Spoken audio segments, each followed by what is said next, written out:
জয় হিন্দ, বন্দে মাতরম। বন্ধুরা, আজকের আনন্দবাজার পত্রিকার তৃতীয় পাতায় এই খবরটা দেখিনি। চন্দ্রপ্রভা ভট্টাচার্যের রিপোর্টিং এই খবরটা প্রকাশিত হয়েছে আনন্দবাজার পত্রিকার তৃতীয় পাতায়।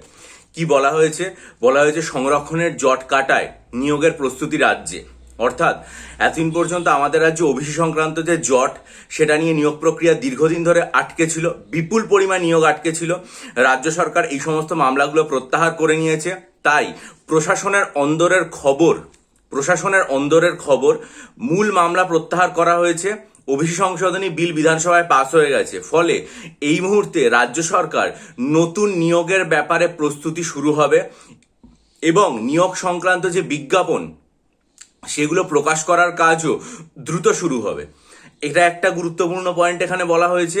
2 নম্বর যেটা এখানে বলা হয়েছে যে এই মুহূর্তে বিভিন্ন রকম যে ওবিসি সংক্রান্ত যে মামলা, তার 6টা মামলা সুপ্রিম কোর্ট থেকে রাজ্য সরকার এবং নবান্ন প্রত্যাহার করে নিয়েছে। ফলে স্বাভাবিকভাবেই ওবিসি সংরক্ষণের যে বিষয়, সেটা আর বিবেচনাধীন থাকছে না। তাই জন্য নতুন নিয়োগের কাজগুলো অত্যন্ত দ্রুত করতে চাইছে সরকার। এই সমস্ত যে নিয়োগের কাজগুলো রাজ্য সরকার করতে চাইছে, তার মধ্যে আরও একটা কথা বলা হয়েছে, সেটা হচ্ছে যেহেতু বর্তমানে রাজ্যে 7% ওবিসি সংরক্ষণ রয়েছে, ফলে এতদিনে ঝুলে থাকা যে নিয়োগের আবেদনগুলো, অর্থাৎ এতদিন ধরে যে সমস্ত নিয়োগের আবেদনগুলো আটকে রয়েছে, সেগুলোও নতুন মানদণ্ডে বিবেচিত হবে বলে ভাবনা চিন্তা চলছে। তবে আধিকারিক মহল পাশাপাশি আরও একটা কথা জানাচ্ছে যে WBCS এর প্রিলিমিনারি পরীক্ষা অনুষ্ঠিত হয়েছে। সেখানে 1 লক্ষাধিক প্রায় আবেদনকারী ছিল। এরপরে সংশোধনী আইন পাস হয়েছে, মেন পরীক্ষা বাকি রয়েছে। ফলে এই সমস্ত পরীক্ষায় সংরক্ষণের ক্ষেত্রে কি সমীকরণ নেওয়া হবে, সেগুলোর আইনি পরামর্শ নিয়ে চলছে। কিন্তু বাদ বাকি যে সমস্ত নিয়োগগুলো রয়েছে, সেগুলোর ক্ষেত্রে আর কোনো বাধা নেই, এটাই প্রশাসনিক সূত্রের অনুমান। তাহলে 3বার অন্তত এই কথাটা বলা হয়েছে যে রাজ্য সরকারের তরফ থেকে এই মুহূর্তে নতুন যে নিয়োগ রয়েছে, সেগুলোর ব্যাপারে ভাবনা চিন্তা চলছে এবং তার বিজ্ঞাপন দ্রুত প্রকাশ করা হয় বলে রাজ্য সরকার ভেবেছে। কারণ ওবিসি সংক্রান্ত ব্যাপারে নতুন আর বিন্দুমাত্র কোনো বাধা নেই। দেখে নিন আনন্দবাজার পত্রিকার তৃতীয় পাতায় আজকে এই খবরটা প্রকাশিত হয়েছে। এটা ডিটেল আমি আমার ফেসবুক পেজেও পরিষ্কারভাবে ছবিটা আপলোড করে দেবো। রাজ্য সরকার আর 1 মাসের মধ্যে রাজ্য সরকারের ক্ষমতায় আসার 100 দিন পরিপূর্ণ হবে। রাজ্য সরকারের অবিলম্বে যেটা করা উচিত, সেটা হচ্ছে ক্লার্কশিপ পরীক্ষা 2025, যেটা নিয়োগ 2024, আইডিও MVI 2024, যেগুলোর ইন্ডিকেটিভ অ্যাডভার্টাইজমেন্ট প্রকাশিত হয়েছিল কবে? 2024-এর শেষে। অর্থাৎ আজকে দেখতে গেলে সেগুলো 1.5 বছর অতিক্রান্ত হতে চলেছে।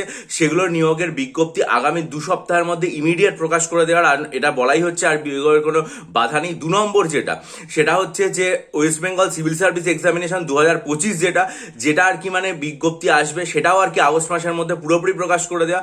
পাশাপাশি cooperative service commission, municipal service commission, এইসব যে জায়গাগুলো রয়েছে, সেগুলোর থেকে প্রত্যেকটা নিয়োগের বিজ্ঞপ্তি যত দ্রুত সম্ভব হয় সেগুলো সরকারের প্রকাশ করে দেওয়া উচিত। পাশাপাশি যে সমস্ত নিয়োগ সংক্রান্ত মামলা পরীক্ষাগুলো আটকিয়ে রয়েছে, যেমন ওয়েস্ট বেঙ্গল পুলিশের কনস্টেবলের রিক্রুটমেন্টের যে প্রসেস, সেটা দীর্ঘদিন ধরে আটকিয়ে রয়েছে, সেটা। পাশাপাশি মিসেলিনিয়াস পরীক্ষা এবং ক্লার্কশিপ পরীক্ষা, সেগুলোর যে মেন পরীক্ষা রয়েছে, সেইগুলোর ফলাফল এই ওবিসি সংক্রান্ত কেস নিয়ে আগস্ট মাসের মধ্যে যেন সেগুলো রাজ্য সরকার দ্রুত প্রকাশ করে, সেই বন্দোবস্ত অবশ্যই করা উচিত।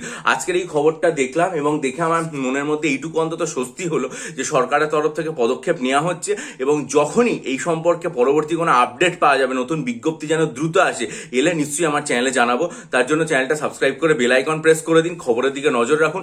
আর যদি মনে করেন যে তার আগে আসন্ন মিসলেনিয়াস পরীক্ষার জন্য 24টা মক টেস্ট নেবেন, WBCS মেন পরীক্ষার জন্য 24টা মক টেস্ট নেবেন, আর্ট কালচারের detail study material 3000+ static GK MCQ study material নেবেন, বা যদি মনে করেন যে WBCS পরীক্ষার জন্য ডেসক্রিপটিভ বাংলা, ডেসক্রিপটিভ ইংরেজি স্টাডি মেটেরিয়াল নিয়ে প্রস্তুতি নেওয়া শুরু করবেন, অথবা optional psychology detail study material নিয়ে WBCS মেন পরীক্ষার জন্য প্রস্তুতি নেবেন। কারণ দেখুন, এখানে পরিষ্কারভাবেই খবরের শেষের দিকে বলা হয়েছে যে মেন পরীক্ষা কিভাবে হবে, সেটা নিয়েও কিন্তু এই মুহূর্তে ভাবনা চিন্তা চলছে। আমরা আশা রাখতেই পারি সেক্ষেত্রে যে পুজোর পরে মেন পরীক্ষা যদি হয়, তাহলে সেটার জন্য যদি মনে করেন ডেসক্রিপটিভ বাংলা, ইংরেজি এবং সাইকোলজি অপশনাল স্টাডি মেটেরিয়াল নিয়ে প্রস্তুতি শুরু করবেন, তার ডিসক্রিপশন বক্সে আমার ইমেল আইডি দেওয়া আছে এবং প্রত্যেকটা ভিডিও লিঙ্ক আমার চ্যানেলের পোস্ট সেকশনে দেওয়া আছে। দেখে ইমেলের মাধ্যমে যোগাযোগ করুন এবং অবশ্যই আপনাদের মূল্যবান মতামত দিন। চ্যানেলটা সাবস্ক্রাইব করে বেল আইকন প্রেস করে রাখুন সমস্ত খবরের জন্য। ভালো থাকুন, বিজয়ী হন, সফল হন।